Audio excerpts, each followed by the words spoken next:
It's a good day, and we're going to go to Genesis chapter 12. If you have a Bible, turn there. Genesis 12, and we'll start at verse number 1. And in Genesis 12, we see that Abram is in a place called Haran, and he's settled there, right? He's hanging out with his family. Everything is good. And God speaks to him and tells him to uproot everything and to leave. Says, I just want you to take your family, I want you to take your household, I want you to take all of this, and I want you to leave. How many would acknowledge that is not an easy request? It's not an easy request for Abram in this moment, but Abram does it. And so we look at verse number 1, and it says, the Lord had said to Abram, go from your country, your people, and your father's household to the land I will show you. Somebody say, I will. He said, I will show you. I don't know about you, but if it had been me, I'd have been like, hey, God, you're going to show me when? You're going to show me now? You're going to show me today?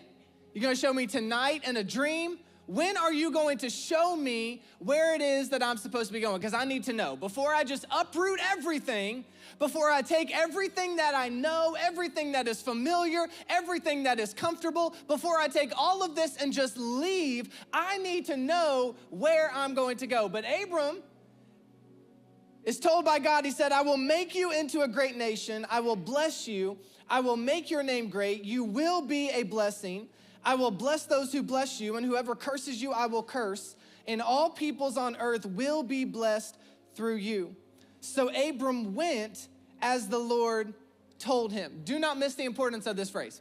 Said Abram went as the Lord told him. See, it is one thing to know, it is another thing to go. It's one thing to have the direction from God. It is another thing to actually do it. It is one thing for God to tell you to take a step. It is another thing for you to actually take the step. And so often what happens is God is speaking, we're just not doing. And so we end up stuck in a cycle, stuck in the same place, frustrated, disgusted, whatever it may be. And we're like, God, why aren't you speaking? And God says, I am. You're just not listening. You're not moving. And it's another thing to start what God says. It's a different thing to finish what he says. But it says Abram went as the Lord told him, and Lot went with him. Abram was 75 years young. Says old, but I'm gonna just young.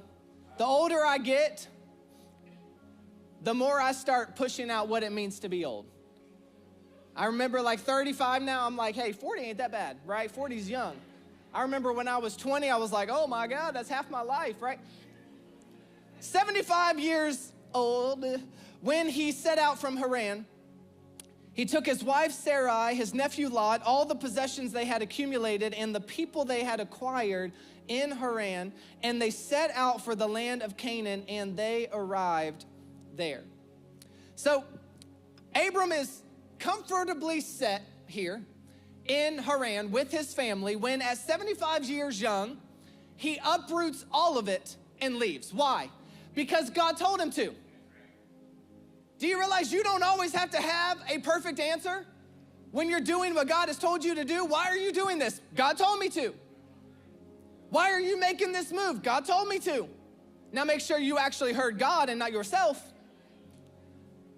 But he uproots everything and he leaves Haran where he is simply because God told him to. And because God said it, Abram did it. Now, this is easy for us to read today.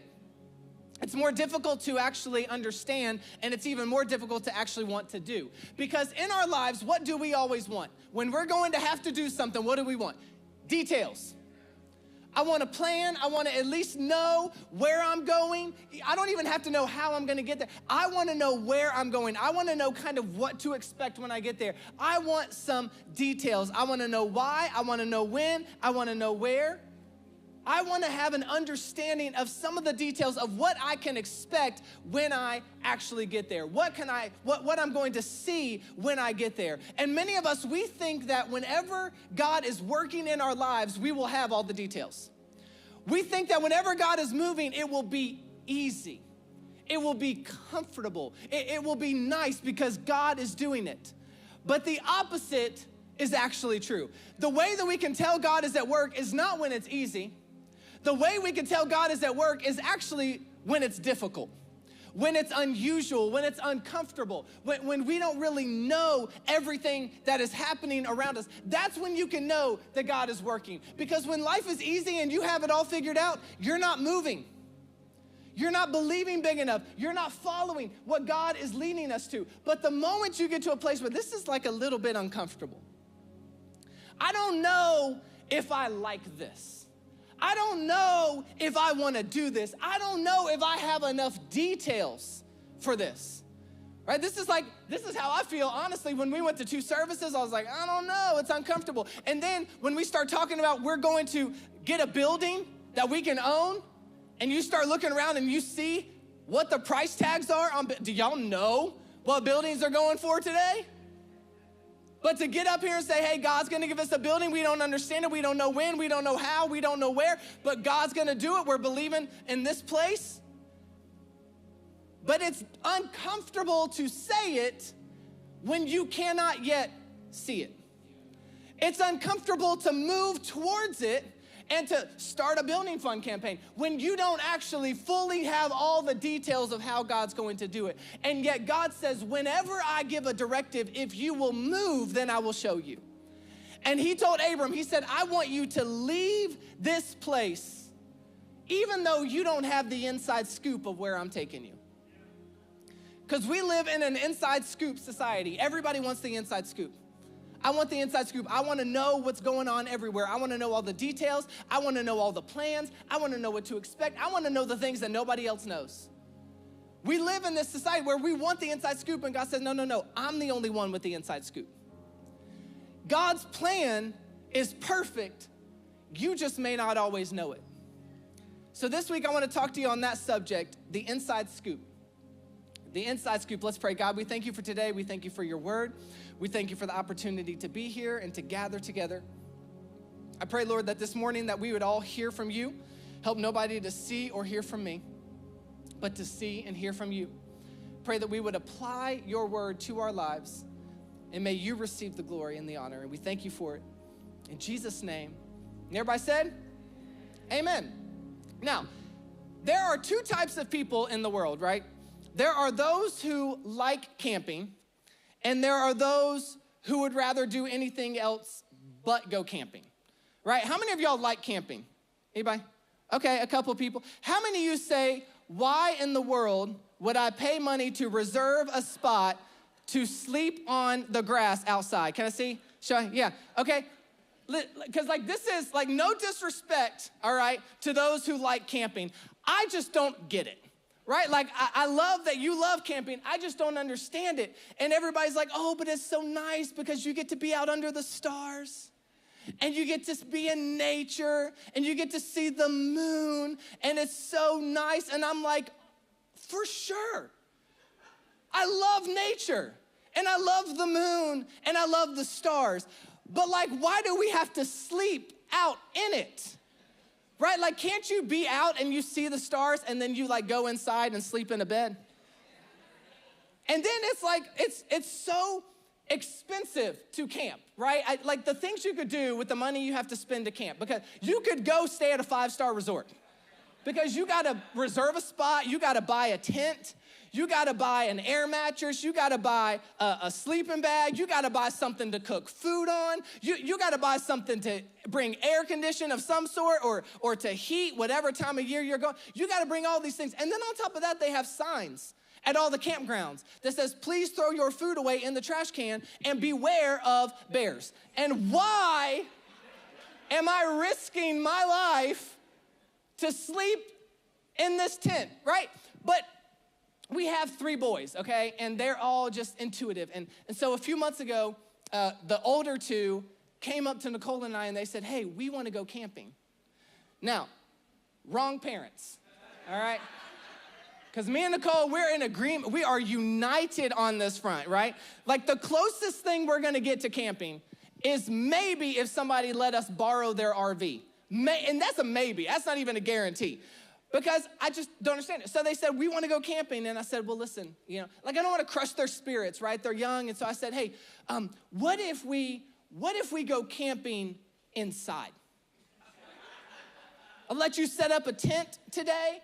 You can camp inside. Because, hey, we got 3 boys now, so I'm like kind of getting good at this parenting thing, right? It's like you kind of learn, okay, you want this, I'm going to give you, I'm not just going to say no, but I'm kind of going to give you this, give and take there. So I said, what if we camp inside? So they thought it was the best day ever, right? It's the most amazing thing. So they set up their little tent, which is basically like a toy tent, like it's like a reading tent, you know, it's a 1-person tent, but they set it up and they had their fake picnic basket and they had their fake food and they had their fake little thing that you cook on and all this stuff and they were having the time of their lives.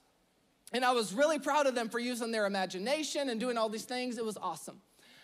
But then it got to the end of the day and I'm also a little OCD, so I'm like, hey, we got to clean up. So I told them, I said, hey, it's time to clean up and get ready for bed. To which they said, no, you said we could camp inside. And I'm like, I didn't tell you that you could camp inside tonight. I said you could camp inside. And Judah, the oldest, who just turned 7, says, well, you didn't tell us we couldn't camp inside. See what I'm telling the kids, like, So I said, okay, fine, you know what? Again, like parenting, I'm kind of getting it down a little bit, right? And all the parents that have older kids, of teenagers, you're like, haha, that's what you think, right? But I had this level down. So I was like, okay, fine, listen, you can sleep in the tent, fine, that's whatever. But go brush your teeth, get ready for bed, and then we'll read our bedtime story and pray. And so we're reading, things just work themselves out. We're reading the bedtime story, we finish praying, and Judah comes out of the tent and goes and gets in his bed. I was like, what are you doing? He was like, this is not comfortable. And I told him, I said, dude, I tried to tell you that it would not be comfortable to sleep in this 1-person reading tent with you and Elijah both. And he said, well, y'all are just gonna have to take us for real camping because this is not comfortable. And I said, you think sleeping there is uncomfortable, but you wanna go sleep on the rocks with ants and spiders and snakes climbing all over you? That ain't gonna be comfortable either. He's like, but I wanna do it. But I tried to tell him, I said, it's not going to be comfortable. And this is how we think in our lives. We think that whenever we're doing what God has told us to do, that it's going to be comfortable because we have these big elaborate plans and the way that it's going to be and the way that it needs to be. And God is trying to help us realize when He's moving in your life, it won't be comfortable. It won't be easy. And it won't be familiar. And the first thing, if you're taking notes, is write this down. It won't be comfortable. There's 3 things I want to talk about today to expect in the unexpected times when God comes to move in your life. And the first one is that it won't be comfortable. God told Abram in verse number 1, it said, the Lord told him, go from your country, your people, and your father's household to the land I will show you. He said, go from your country, your people, and your father's household. Leave it. I don't care who you are or what you say. That is not comfortable. That is not an easy request to tell somebody, even though it's in the Bible, 75 is still 75, to say, hey, we're uprooting everything and we're leaving, and I'm not telling you where we're going. I'm not telling you what to expect. I'm not telling you what you're going to see. I'm not telling you what's going to happen. I'm just telling you we are leaving this place now. And we like to think, in a church we like to teach, that as long as it's God, it'll be easy. When you start following the Lord, all your problems go away. Wrong. When you start doing what God has called you to do, everything gets wrong. Because the closer you get to what God has for you, the more opposition you begin to face. The closer you get to what God has for you, the more you have to begin to remove some things that you have been comfortable with, that you have grown used to, that you have become familiar with, that you have to get them out of your lives. And the more we move to what God has, the more difficult it becomes. One of the ways to know that you are really doing what God has called you to do is not when it's easy, it's when it's difficult. Because moving from one place to another is never easy. And it's not supposed to be. When you're moving to what God has, it is not supposed to be easy. It may be exciting in your life. It may be fun in your life, but it's also scary. Because it is scary not knowing where you're going. It is scary having the unknown, the unexpected, the oftentimes unfamiliar. But God's next move is waiting on your first move. Before God shows up to do what you've been believing he was going to do, it requires you to take your first move. And so many of us, we are sitting in Haran in our lives, and we have our feet propped up, and we're comfortable. And we're like, God, when are you going to move? God, when are you going to move in my life? When are you going to show up?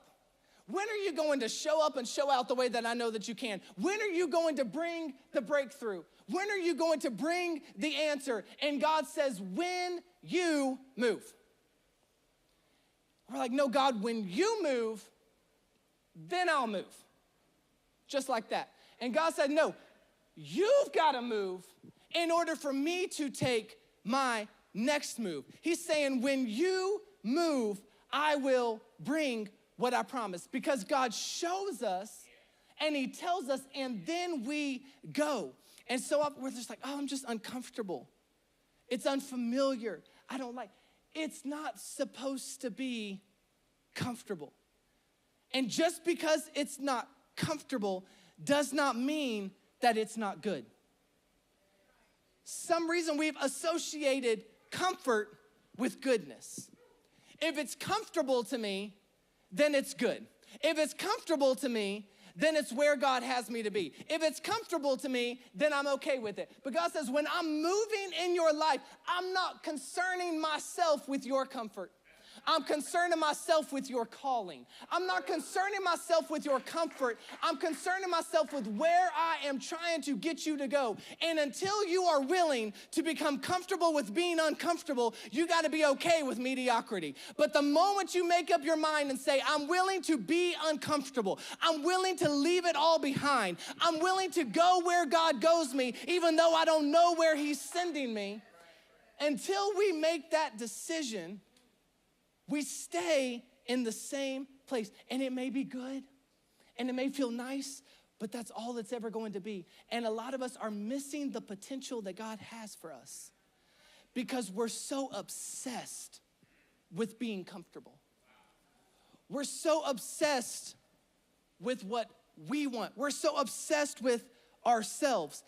Life won't always be comfortable. It won't always be good. God is always good, but life won't always be comfortable. It is not comfortable to have to go somewhere. It is not comfortable to have to change it up. It is not comfortable to have to move. It is not comfortable to have to change up your old mindset. It's not comfortable to have to change up your old attitude. But you cannot take an old mindset into a new place. You cannot take an old attitude into a new place.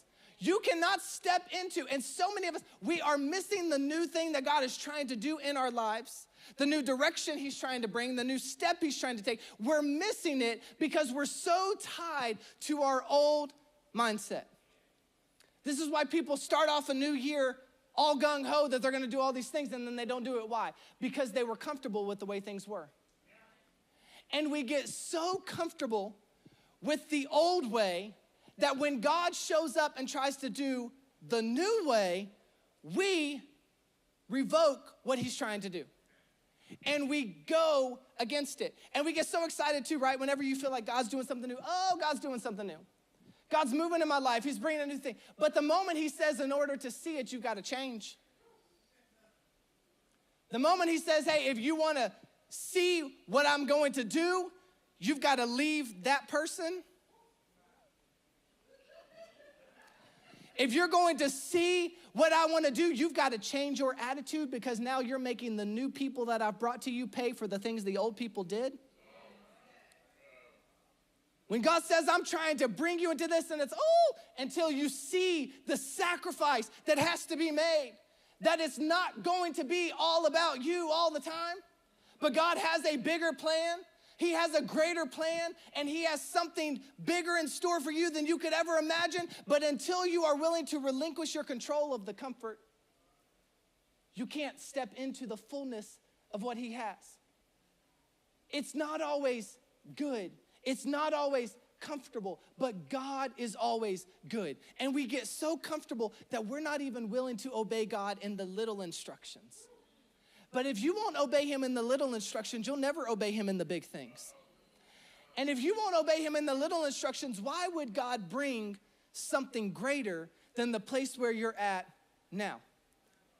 If you won't even obey in the little things, because I'm gonna say it's the 9 o'clock, right? We're all sanctified, we're all holy in the 9 o'clock. So I'm gonna go right out and I'm gonna say it. Some things you don't need to pray for anymore. Because you've been praying for it for 5, 10, 20 years.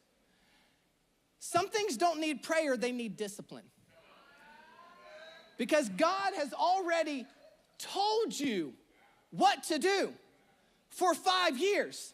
He's told you what to do for 10 years, for 20 years. And we think, well, as long as I just keep praying, I can just pretend I did not hear God. God knows you heard. And you can pretend all you want. You can continue to live all you want. You can continue to be whatever you want to be and be all comfortable and it's all good. But until you make up your mind, God said to do this and I'm going to do it, you can pray for days and nothing's going to change. Until you make up your mind, God, you said it, so I'm going to do it, nothing is going to change. A lot of us, God has already told us, like, God, help me get out of debt. God told you how to get out of debt. Stop buying things you can't afford. We just don't want to. Delete your Amazon account. Just don't want to. Just don't want to. Praying, God, when are you going to bring me my spouse? God already told you. You got to cut bait with the person that you have right now. The slacker that's been tagging along, earning a paycheck from you for 10 years. We just don't want to. You feel it in the room. Praying and asking God, like, God, I want to have a successful business. And God says, well, then you need to work under a mentor for 2 years. No, I'm the boss. Yeah. That's why all 6 businesses failed. Like, it's time to learn. You just don't want to. We're like, God, I want to grow spiritually. I want to be like strong. I want to be a powerful Christian. And God's like, you need to be in the Word on the daily. You need to pray on the daily. You need to serve. You need to be in church when the doors are open and make it a consistent thing. We just don't want to.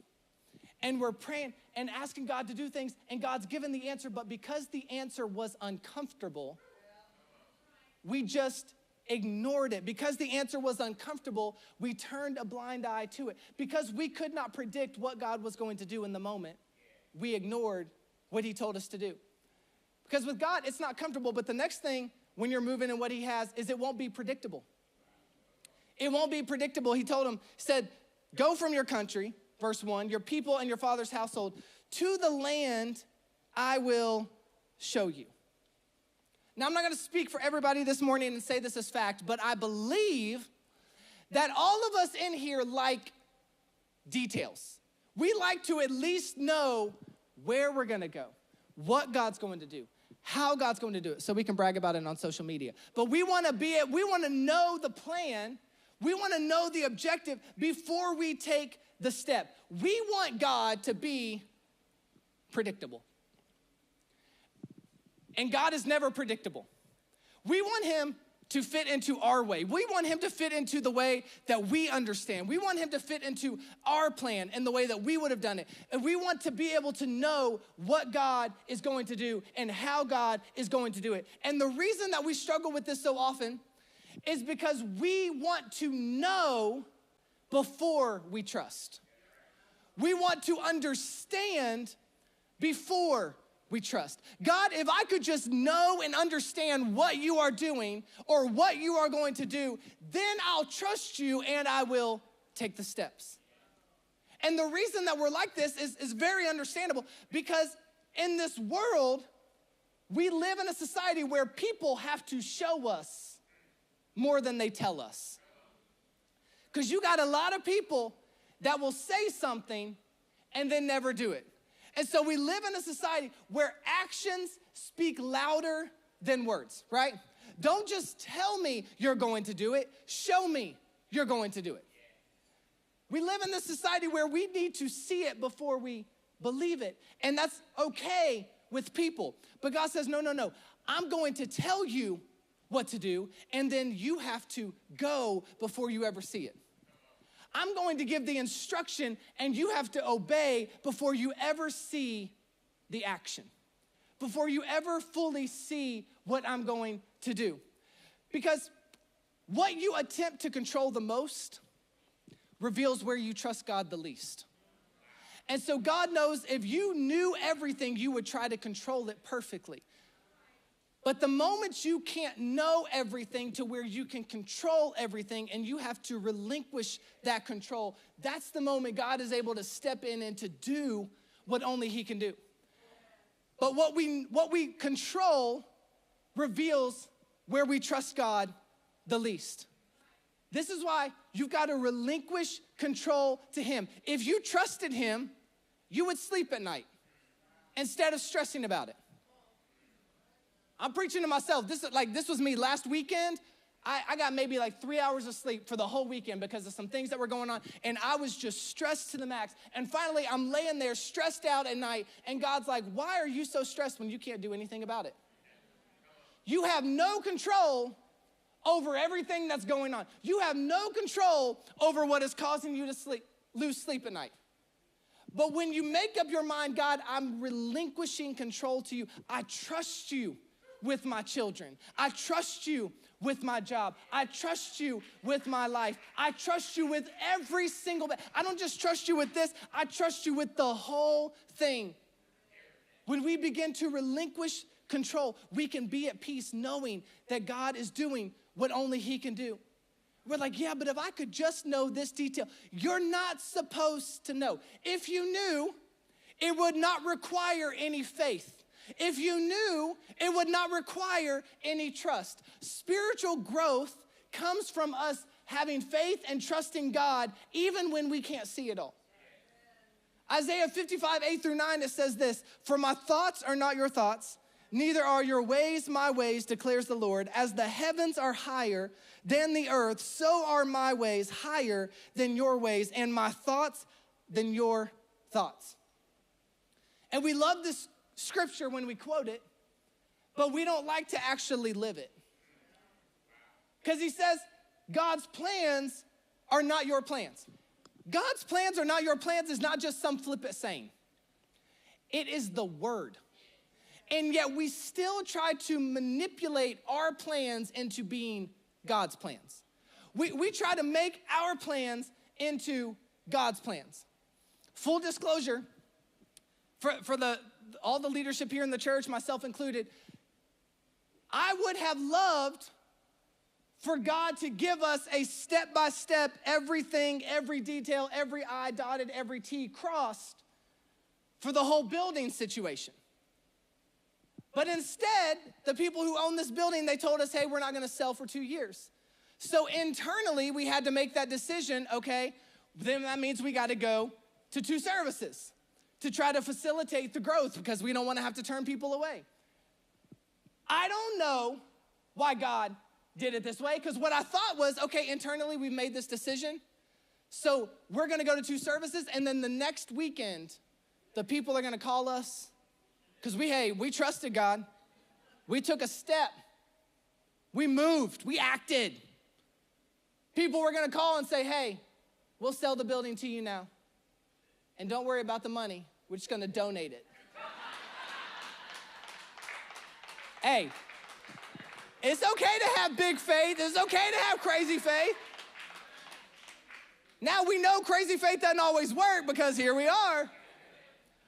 But I thought, okay, we take the step to go to 2 services because we're continuing to want to reach people for Jesus. We want to disciple them. We want to lead them and let them see on a person-to-person basis how it is that God is going to move in their life, what it is that he wants to do. So I'm thinking, okay, we go to 2 services so we can continue to reach more people for Jesus. Then everything's going to line up. But it didn't happen that way.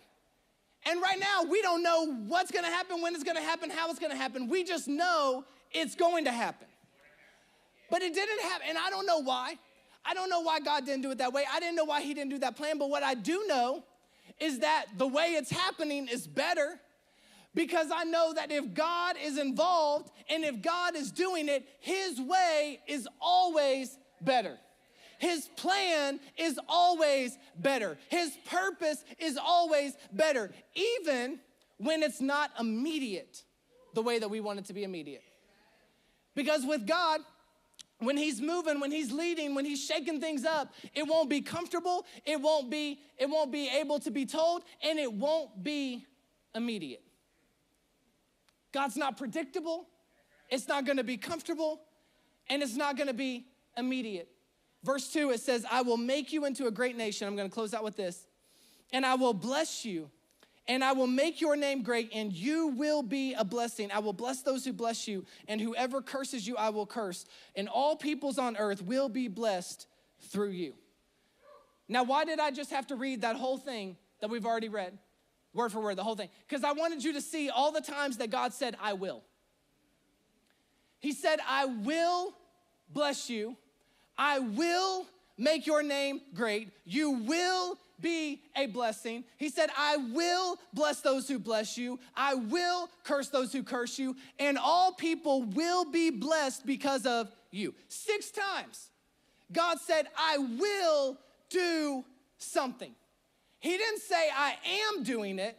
He didn't say it's happening right now. He said, I will do it. Because with him, it is not always immediate. It may not be immediate because sometimes your character is not ready for what you're praying for. Sometimes you are not ready to handle what God is wanting to do. So he says it can't be immediate, because if it came now, you'd squander it. So it's got to be a step by step, a preparation along the way. It won't always be immediate. This is what I'm trying to help our oldest son learn, because he wants a fish. Literally a fish in his room. And I said, no. He said, why not? I said, because I don't want to take care of it. He said, I'll take care of it. I said, no, you won't. Because see, I was 7 once, and my mom got me a fish. And that fish ended up getting flushed down the toilet because I didn't know how to take care of it the proper way.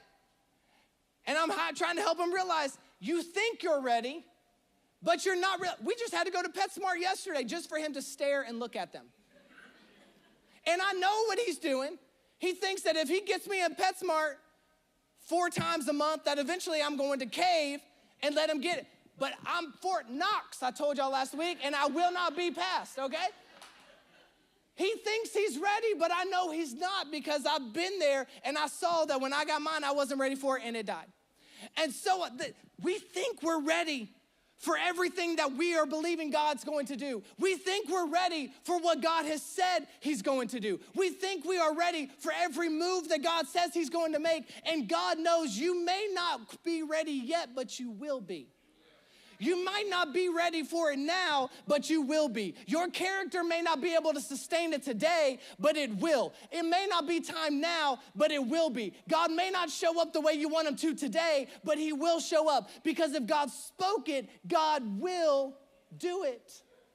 But he's preparing you in the process. And in the process, it is not comfortable. In the process, people will leave you. In the process, people will give up. In the process, you will hurt. In the process, it won't be easy. In the process, it won't be predictable. But in the process, God is creating you and molding you into what you need to be to sustain what he's going to do. He says, I will do it. He told Abram, he said, I will make your name great. I will bless you. I will curse those who curse you. I will bless those who know you. I will bless the whole world because of you. But it's not happening today. And God's timing helps us remember how little control we actually have. Because if God were to show up immediately, as soon as we took the step, we would think we did that. Look at what I did. Look at all I accomplished. God says, no, you've got to go through a process to see that I'm molding you and I am shaping you. And when that time comes, you will be ready. You may not know all the inside scoop of how I'm gonna do it, when I'm gonna do it, why I'm gonna do it, where I'm gonna do it, but you will see the finished product.